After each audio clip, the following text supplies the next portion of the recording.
നമ്മൾ AI പോലെയുള്ള ആധുനിക ടെക്നോളജി ഡെവലപ്പ് ചെയ്തുകൊണ്ടിരിക്കുന്ന ഒരു കാലഘട്ടത്തിലാണ് ജീവിച്ചുകൊണ്ടിരിക്കുന്നത്. ഓൺലൈൻ എഡ്യൂക്കേഷന് വളരെയധികം പ്രാധാന്യമുള്ള, അല്ലെങ്കിൽ ഓൺലൈൻ എഡ്യൂക്കേഷൻ കൂടുതൽ ആളുകൾ ഉപയോഗപ്പെടുത്തിക്കൊണ്ടിരിക്കുന്ന ഒരു കാലഘട്ടത്തിലാണ് നമ്മൾ ജീവിച്ചുകൊണ്ടിരിക്കുന്നത്. നമുക്കറിയാം, പണ്ട് കാലങ്ങളെ അപേക്ഷിച്ചുകൊണ്ട് ഇന്ന് നമ്മുടെ നിർബന്ധമായിട്ടുള്ള സ്കൂളിംഗ് സംവിധാനം വരെ 1ാം ക്ലാസ് മുതൽ 10ാം ക്ലാസ് വരെയുള്ള എഡ്യൂക്കേഷൻ പോലും ഇന്ന് ഓൺലൈൻ തലത്തിലേക്ക്, ഓൺലൈൻ സ്കൂളുകളിൽ പഠിക്കുന്ന കുട്ടികളെ നമുക്ക് ഒരുപാട് കാണാൻ പറ്റുന്നുണ്ട്. ഇത്തരത്തിലേക്ക് ഓൺലൈൻ എഡ്യൂക്കേഷൻ വളരെയധികം വ്യാപകമായി കൊണ്ടിരിക്കുന്ന ഒരു കാലഘട്ടത്തിലാണ് നമ്മൾ ജീവിച്ചുകൊണ്ടിരിക്കുന്നത്. അതുകൊണ്ട് തന്നെ ഡിസ്റ്റൻസ് എഡ്യൂക്കേഷൻ, ഓൺലൈൻ ലേണിംഗ് എന്ന് പറയുന്നതിൻ്റെ ഒരു ക്രെഡിബിലിറ്റി എത്രത്തോളം ഉണ്ട്, പ്രാധാന്യം എത്രത്തോളം ഉണ്ട് എന്നുള്ളതാണ് നമ്മൾ പ്രധാനമായിട്ടും ഇതിലൂടെ ചർച്ച ചെയ്യാൻ ആഗ്രഹിക്കുന്നത്. നമുക്കറിയാം, 2022 ഫയൽ നമ്പർ 35 ആയിക്കൊണ്ട് തന്നെ UGC പുതിയൊരു റെഗുലേഷൻസ് കൊണ്ടുവന്നിട്ടുണ്ട്. ആ റെഗുലേഷൻസ് നമ്മളെയൊക്കെ സംബന്ധിച്ചിടത്തോളം, പ്രത്യേകിച്ച് ദഅ്വ കോളേജുകളിലൊക്കെ പഠിക്കുന്ന വിദ്യാർത്ഥികളെ സംബന്ധിച്ചിടത്തോളം കുറച്ചുകൂടെയൊക്കെ ഈസി ആയിട്ട് ഓൺലൈൻ എഡ്യൂക്കേഷൻ, ഡിഗ്രിയും PGയും ഒക്കെ പഠിക്കുന്ന വിദ്യാർത്ഥികൾക്ക് ഈസി ആയിട്ട് അവരുടെ കോഴ്സിൻ്റെ ഒരു ക്രെഡിബിലിറ്റി കിട്ടാൻ കാരണമായിട്ടുണ്ട്. ആ റൂൾ ഇങ്ങനെയാണ്: നമ്മളൊക്കെ പഠിക്കുന്ന ഓൺലൈൻ ഡിഗ്രികൾ അല്ലെങ്കിൽ ഡിസ്റ്റൻസ് മോഡിലെ ഡിഗ്രികൾ ഈക്വലൻ്റ് ടു റെഗുലർ ഡിഗ്രി എന്ന് പറയുന്ന ആ പുതിയ നിയമമാണ് UGC 2022 കൊണ്ടുവന്നിട്ടുള്ളത്. ആ കൊണ്ടുവരവ് തന്നെ ഈ ഓൺലൈൻ എഡ്യൂക്കേഷൻ രംഗത്ത് വിശാലമായിട്ടുള്ള മാറ്റങ്ങൾ കൊണ്ടുവന്നിട്ടുണ്ട് എന്നുള്ളതാണ്. അങ്ങനെയുള്ള ഓൺലൈൻ എഡ്യൂക്കേഷൻ ഇത്രയും പ്രാധാന്യം കൊടുക്കുന്ന രീതിയിലാണ് പുതിയ എഡ്യൂക്കേഷൻ സംവിധാനങ്ങളൊക്കെ ഉള്ളത്. അപ്പോൾ നമുക്കറിയുന്നത് പോലെ തന്നെ കേരള സർക്കാരിൻ്റെ സംവിധാനങ്ങളുണ്ട്, ഗവൺമെൻറ് സംവിധാനങ്ങളുണ്ട്. ഇങ്ങനെ വ്യത്യസ്തമായിട്ടുള്ള സംവിധാനങ്ങൾ ഓൺലൈൻ എഡ്യൂക്കേഷൻ പ്രൊമോട്ട് ചെയ്യുന്നതിന് വേണ്ടിയിട്ട് എന്ത് ചെയ്തിട്ടുണ്ട്, ഇപ്പോൾ വന്നിട്ടുണ്ട്. നമുക്കെല്ലാവർക്കും, നമ്മളൊക്കെ ഡിഗ്രി പഠിക്കുന്ന ആളുകളാണ്. ഇന്നത്തെ കാലത്ത് ഡിഗ്രിയോട് കൂടെ തന്നെ സ്കില്ല് കൂടി പഠിച്ചെടുത്ത് കഴിഞ്ഞാൽ മാത്രമേ നമുക്ക് കൂടുതലായിട്ടുള്ള നല്ല ജോബ് ഓപ്പർച്യൂണിറ്റിയിലേക്ക് പ്രവേശിക്കാൻ കഴിയൂ എന്നുള്ളതാണ്. അങ്ങനെ ഉള്ള ജോബ് ഓപ്പർച്യൂണിറ്റിയിലേക്ക് നമുക്ക് എത്തണമെന്നുണ്ടെങ്കിൽ നമ്മൾ അതിൻ്റെ കൂടെ സ്കില്ല് നമ്മൾ ഇൻറ്റഗ്രേറ്റ് ചെയ്ത് പഠിക്കണം. അപ്പോൾ അങ്ങനെ സ്കില്ല് പഠിക്കാനുള്ള ഒരുപാട് പ്ലാറ്റ്ഫോമുകൾ നമ്മുടെ മുന്നിൽ അവൈലബിൾ ആണ്. നമുക്കറിയാം, ഇന്ത്യ ഗവൺമെൻറ്റിൻ്റെ സ്വയം എന്ന് പറയുന്ന പ്ലാറ്റ്ഫോം ഉണ്ട്.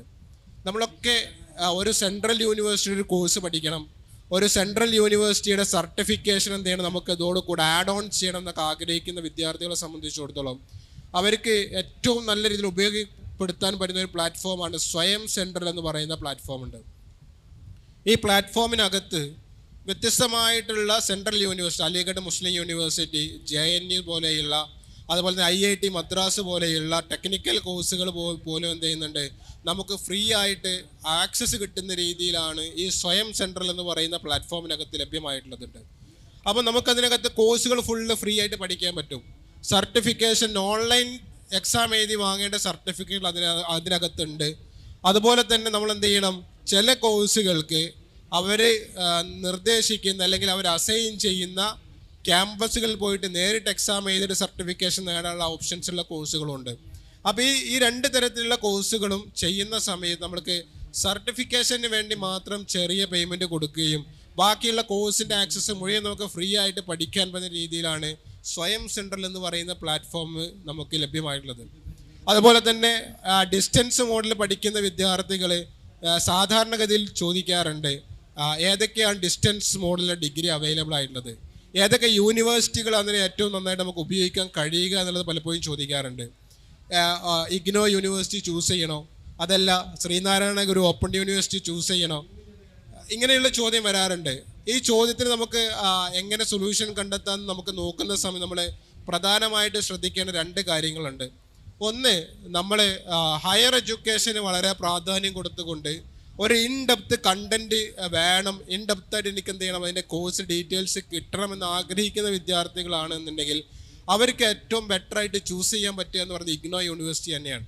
ആ IGNOU യൂണിവേഴ്സിറ്റി ചൂസ് ചെയ്യുമ്പോൾ ഈസി ആയിട്ട് നമുക്ക് പഠിച്ചെടുക്കാൻ കഴിയും. മാത്രമല്ല, എക്സാമിനേഷൻ കുറച്ചും കൂടി ഈസി ആയിട്ട് ടൈം ബൗണ്ടിൽ നടക്കും, റിസൾട്ടുകൾ കുറച്ചുകൂടി കൃത്യമായിട്ടൊക്കെ വരുന്നൊരു യൂണിവേഴ്സിറ്റി കൂടിയാണ് IGNOU യൂണിവേഴ്സിറ്റി എന്ന് പറയുന്നത്.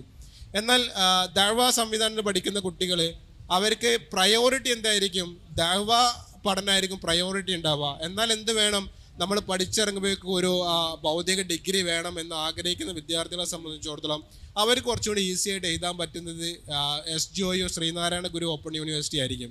അപ്പോൾ ആ ഒരു ക്രൈറ്റീരിയ വെച്ചുകൊണ്ട് നമ്മളുടെ നീഡിനനുസരിച്ച് നമ്മൾ യൂണിവേഴ്സിറ്റി ചൂസ് ചെയ്യുക എന്നുള്ളതാണ് നമ്മൾ ശ്രദ്ധിക്കേണ്ടത്. അപ്പോൾ ശ്രീനാരായണ ഗുരു യൂണിവേഴ്സിറ്റി ചൂസ് ചെയ്യുന്ന ആളുകൾ പറയാറുണ്ട് വളരെ ലാഗ് ഉണ്ട്, കാര്യങ്ങളുണ്ട് എന്നുള്ളതൊക്കെ. സ്റ്റാർട്ടിങ്ങിൽ കുറേയൊക്കെ പ്രശ്നങ്ങൾ ഉണ്ടായിരുന്നെങ്കിലും ഇപ്പോൾ കുറേയൊക്കെ പരിഹരിച്ചുകൊണ്ട് ഇപ്പോൾ പുതിയ ബാച്ചുകളുടെ എക്സാമുകളെ കുറച്ച് കൃത്യമായിട്ട് നടക്കുന്നതായിട്ട് കണ്ടിട്ടുണ്ട്. അതുകൊണ്ട് തന്നെ ശ്രീനാരായണ ഗുരു യൂണിവേഴ്സിറ്റി ദഅ്വ സംവിധാനത്തിൻ്റെ കൂടെ ഒരു സർട്ടിഫിക്കേഷൻ വേണമെന്ന് ആഗ്രഹിക്കുന്ന ആളുകളെ സംബന്ധിച്ചോളം ചൂസ് ചെയ്യാൻ പറ്റുമെന്നുള്ളതാണ്. അതുപോലെ തന്നെ പല വിദ്യാർത്ഥികളും പറയാറുണ്ട് +2 1 2 പേപ്പറുകളൊക്കെ ഫെയിലായിട്ടുണ്ട്. +2 ഇനി പഠിക്കാനുള്ള സംവിധാനങ്ങൾ എന്തുണ്ട് എന്നുള്ളത് പലപ്പോഴും ചോദിക്കാറുണ്ട്. അങ്ങനെയുള്ള ആളുകൾക്ക് ചൂസ് ചെയ്യാൻ പറ്റുന്ന national institute of open schooling എന്ന് പറയുന്ന സ്കൂളിംഗ് സംവിധാനം അവൈലബിൾ ആണ്. അവിടെ സീനിയർ സെക്കൻഡറി കോഴ്സുകൾ +1 +2 ഉണ്ട്. അവിടെ നമുക്ക് എന്ത് മതി, +1 +2 കൂടി എഴുതണ്ട, +2വിൻ്റെ പരീക്ഷ മാത്രം എഴുതിയാൽ മതി. 5 പേപ്പേഴ്സ് നമ്മൾ എഴുതി പാസ്സായിക്കാൻ നമുക്ക് എന്ത് ചെയ്യും, +2വിൻ്റെ സർട്ടിഫിക്കറ്റ് കിട്ടും. അവിടെ ഒരു പ്രത്യേകതയുണ്ട്, നമുക്ക് ഇഷ്ടപ്പെട്ട 5 വിഷയങ്ങൾ എഴുതിയാൽ മതി എന്നുള്ളതാണ്. അതിലൊന്ന് ഭാഷയായിരിക്കണം, ഒന്ന് ഇംഗ്ലീഷ് ആയിരിക്കണം, ബാക്കി 3 വിഷയങ്ങൾ നമുക്ക് ഇഷ്ടപ്പെട്ട വിഷയങ്ങൾ എഴുതിയിട്ട് നമുക്ക് പാസ്സാവാം. പക്ഷെ നമ്മൾ ശ്രദ്ധിക്കേണ്ടത് ഹയർ എഡ്യൂക്കേഷൻ ഫോക്കസ് ചെയ്തുകൊണ്ടാണ് NIOS പഠിക്കുന്നത് എങ്കിൽ നമ്മൾ NIOSൽ ചൂസ് ചെയ്യേണ്ട ആ കോമ്പിനേഷൻ എന്ന് പറയുന്നത് നമ്മൾ ഹയർ എഡ്യൂക്കേഷന് ഈസി ആയിട്ട് ആക്സസ് ചെയ്യാൻ പറ്റുന്ന, ഹയർ എഡ്യൂക്കേഷന് വേണ്ടിയുള്ള ക്വാളിഫിക്കേഷൻ പ്രിസ്ക്രൈബ് ചെയ്യുന്ന 3 കോഴ്സുകളായിരിക്കണം നമ്മൾ അതിൽ ചൂസ് ചെയ്യേണ്ടത് എന്നുള്ളതാണ് നമ്മൾ എന്ത് ചെയ്യേണ്ടതിൽ ശ്രദ്ധിക്കേണ്ടത് എന്നുള്ളതാണ്. അതുപോലെ തന്നെ നമുക്ക് അറിയുന്നൊരു കാര്യമുണ്ട്, നമ്മളിപ്പോൾ ഡിഗ്രിയെ 3 വർഷത്തിൽ നിന്ന് മാറ്റിയിട്ട് 4 വർഷത്തെ 4 ഇയർ ഡിഗ്രിയിലേക്ക് മാറിയിട്ടുണ്ട്. ഈ 4 ഇയർ ഡിഗ്രി മാറുന്ന സമയം നമുക്ക് കിട്ടുന്ന ഒരുപാട് ആനുകൂല്യങ്ങളുണ്ട്. ആനുകൂല്യങ്ങൾ എന്ന് പറയുമ്പോൾ നമുക്ക് പുറത്തുള്ള കുറേ യൂണിവേഴ്സിറ്റികളുമായിട്ട് ഈസിലി ആക്സസ് ചെയ്യാൻ പറ്റുന്ന ലെവലിലേക്ക് ഈ 4 ഇയർ ഡിഗ്രി മാറിയത് കൊണ്ട് നമുക്ക് വന്നിട്ടുണ്ട് എന്നുള്ളതാണ്. പുറത്ത് പല യൂണിവേഴ്സിറ്റികളുടെ PG കോഴ്സുകളൊക്കെ ചെയ്യാൻ 4 വർഷത്തെ ഡിഗ്രി അല്ലെങ്കിൽ 4 വർഷത്തെ പഠനം എന്ത് ചെയ്യാറുണ്ട്, ആവശ്യപ്പെടാറുണ്ട്. അപ്പോൾ സാധാരണ മുൻകാലങ്ങളിലൊക്കെ കുട്ടികൾ ചെയ്തിട്ടുണ്ടായിരുന്നത് 3 വർഷത്തെ ഡിഗ്രി പഠിക്കുകയും അതിനുശേഷം 1 ഇയർ ഡിപ്ലോമ ഒക്കെ പഠിച്ചിട്ടായിരുന്നു പല യൂണിവേഴ്സിറ്റികളുടെയും PG കോഴ്സുകൾ പുറത്തുപോയി പഠിച്ചിട്ടുണ്ടായിരുന്നത്. അതിന് പകരം എന്ത് ചെയ്യാൻ കഴിയും, നമുക്ക് 4 വർഷത്തെ കോഴ്സുകൾ ചൂസ് ചെയ്യാൻ കഴിയും എന്നുള്ളതാണ്. ഇത് പറയാനുള്ള ഒരു കാരണം എന്ന് പറഞ്ഞു കഴിഞ്ഞാൽ SGO യൂണിവേഴ്സിറ്റിയിൽ BA അറബി ചൂസ് ചെയ്യുന്ന ആളുകൾക്ക് 2 തരത്തിലുള്ള BA അറബി കോഴ്സുകൾ അവൈലബിൾ ആണ്. 3 ഇയർ BA അറബി ഉണ്ട്, 4 ഇയർ BA അറബി കോഴ്സും ഉണ്ട്. സാധാരണ കാണാറുള്ളത് 3 വർഷത്തെ അറബി കോഴ്സ് എടുക്കുന്ന കുട്ടികളെ കാണാറുണ്ട്. 3 വർഷത്തെ കോഴ്സ് എടുക്കുന്നതുകൊണ്ട് പ്രശ്നമൊന്നുമില്ല, 3 വർഷത്തെ ഡിഗ്രി തന്നെയാണ്. പക്ഷേ ഒരു വിദേശ രാജ്യങ്ങളിലൊക്കെ പോയിട്ട് ഹയർ സ്റ്റഡി ചെയ്യണമെന്ന് ആഗ്രഹിക്കുന്ന കുട്ടികളുണ്ടെങ്കിൽ അവിടെ SGOU ചൂസ് ചെയ്യുന്ന സമയത്ത് എന്ത് ചെയ്യണം, നമ്മൾ 4 ഇയർ ഡിഗ്രി കോഴ്സുകൾ നമ്മൾ ചൂസ് ചെയ്താൽ നമുക്ക് ബെറ്റർ ആയിരിക്കും, വിദേശത്ത് കുറച്ചുകൂടി ആക്സസബിൾ കിട്ടും എന്നുള്ളത് നമ്മൾ ശ്രദ്ധിക്കേണ്ടതുണ്ട്. അതുപോലെ തന്നെയാണ് 10ാം ക്ലാസ് പഠിക്കാത്ത കുറേ ആളുകളുണ്ട്, 10ാം ക്ലാസ് പാസ്സാവേണ്ടതുണ്ട്. എനിക്ക് 10ാം ക്ലാസ് പഠിക്കാനുള്ള ഓപ്ഷൻസ് എന്തൊക്കെയാണ്, +1 +2 പഠിക്കാനുള്ള ഓപ്ഷൻസ് ഇങ്ങനെ ഓൺലൈൻ മോഡിൽ അവൈലബിൾ ആണോ എന്നുള്ളതൊക്കെ ചോദിക്കാറുണ്ട്. നമ്മുടെ കേരള സർക്കാരിൻ്റെ കീഴിൽ തന്നെ കേരള ലിറ്ററസി മിഷൻ ഉണ്ട്, തുല്യതാ പരീക്ഷ എന്ന് പറയും. തുല്യതാ പരീക്ഷയിൽ നമുക്ക് എന്ത് ചെയ്യാൻ പറ്റും, 10ാം ക്ലാസ്സിന് തുല്യതാ പരീക്ഷ എഴുതാൻ പറ്റും, +1 +2വിന് തുല്യതാ പരീക്ഷ എഴുതാൻ പറ്റും. അതിൻ്റെ കുറേ മാനദണ്ഡങ്ങളുണ്ട്, നമ്മൾ അപ്ലിക്കേഷൻ എടുക്കുന്ന സമയത്ത് ശ്രദ്ധിച്ചുകൊണ്ട് എടുക്കണം എന്നുള്ളതാണ്. അതുപോലെ തന്നെ എന്ത് ചെയ്യാൻ കഴിയും, NIOSൽ നമുക്ക് 10ാം ക്ലാസ് എഴുതാൻ പറ്റും, +1 +2 എഴുതാനും കഴിയും എന്നുള്ളതാണ്. അതുപോലെ ശ്രദ്ധിക്കേണ്ട ഒരു കാര്യം എന്ന് പറയുന്നത്, നമ്മുടെ സാധാരണ ആ +1 +2 എടുക്കുന്ന ഒരുപാട് കുട്ടികൾ മെഡിക്കൽ എൻട്രൻസിനെ ഫോക്കസ് ചെയ്യുന്ന ഒരു കുട്ടികൾ ഉണ്ടാവാറുണ്ട്. ഈ മെഡിക്കൽ എൻട്രൻസിനെ ഫോക്കസ് ചെയ്ത് പഠിക്കുന്ന കുട്ടികൾ പൊതുവെ ഡിസ്റ്റൻസ് മോഡിൽ അല്ലെങ്കിൽ ഓപ്പൺ രീതിയിൽ പഠിച്ചു കഴിഞ്ഞാൽ NIOS പോലെയുള്ള സയൻസ് എടുത്തു കഴിഞ്ഞാൽ ഇനിയുള്ളൊരു കാലത്ത് പ്രയാസം നേരിടാൻ സാധ്യതയുണ്ട്. കാരണം നീറ്റ് പരീക്ഷയുടെ ഗൈഡ് ലൈൻസ് വരുന്ന നമുക്ക് അതിനകത്ത് കാണാൻ പറ്റും, ഓപ്പൺ സ്കൂൾ അല്ലെങ്കിൽ ഡിസ്റ്റൻസ് മോഡിൽ പഠിച്ച കുട്ടികൾക്ക് നീറ്റ് പരീക്ഷ എഴുതാൻ കഴിയില്ല എന്ന് കാണാൻ പറ്റും. പക്ഷേ നിലവിലൊരു സാഹചര്യത്തിൽ മദ്രാസ് ഹൈക്കോടതിയുടെ സ്റ്റേ പ്രകാരമാണ് ഇപ്പോഴും കുട്ടികൾക്ക് പരീക്ഷ എഴുതാൻ പറ്റുന്നത്. ഇൻ കേസ് ആ സ്റ്റേ ഒക്കെ മാറി ഈ നിയമം പ്രാബല്യത്തിൽ വരികയാണെന്നുണ്ടെങ്കിൽ ഓപ്പൺ സ്കൂളിൽ പഠിച്ച കുട്ടികൾക്ക് എന്ത് ചെയ്യാൻ കഴിയില്ല, നീറ്റ് പരീക്ഷ എഴുതാൻ കഴിയില്ല എന്നുള്ളതാണ്. പക്ഷേ ആ കുട്ടികൾക്ക് എന്തുണ്ട് പരിഹാരം എന്നുള്ളതാണ്. ആ പരിഹാരം എന്ന് പറയുന്നത് നമ്മുടെ കേരള സർക്കാരിൻ്റെ സ്കോൾ കേരള എന്ന് പറയുന്ന ഒരു സംവിധാനമുണ്ട്. പ്രൈവറ്റ് സ്കൂളിംഗ് എന്നുള്ള രീതിയിൽ നമുക്ക് എന്ത് ചെയ്യാൻ കഴിയും, സ്കോൾ കേരളയിൽ രജിസ്റ്റർ ചെയ്തുകൊണ്ട് സയൻസോ കൊമേഴ്സോ ഹ്യൂമാനിറ്റീസോ എന്ത് ചെയ്യാൻ പറ്റും, ആ കുട്ടികൾക്ക് എഴുതാൻ കഴിയും എന്നുള്ളതാണ്. അപ്പോൾ അങ്ങനെയുള്ള കുട്ടികളെ സംബന്ധിച്ചിടത്തോളം സ്കോൾ കേരള പ്രിഫർ ചെയ്യുകയും സ്കോൾ കേരള വഴി അവർക്ക് എന്ത് ചെയ്യാൻ കഴിയും, പഠിക്കാൻ കഴിയുന്ന സംവിധാനത്തിലേക്ക് അവർ മാറുക എന്നുള്ളതാണ്. അതുപോലെ തന്നെ ഓൺലൈൻ എഡ്യൂക്കേഷനെ കുറിച്ച് പറയുമ്പോൾ നമുക്ക് ഒരുപാട് ബോഡികളുടെ ഓൺലൈൻ കോഴ്സുകളെ കുറിച്ച് പറയാൻ പറ്റും. നേരത്തെ ഞാൻ സ്വയം പ്ലാറ്റ്ഫോമിനെ പറഞ്ഞു. അതുപോലെ തന്നെ മൂക്ക് ലേണിംഗ്, മൂക്ക് കോഴ്സുകളുടെ പ്ലാറ്റ്ഫോമുകളുണ്ട്.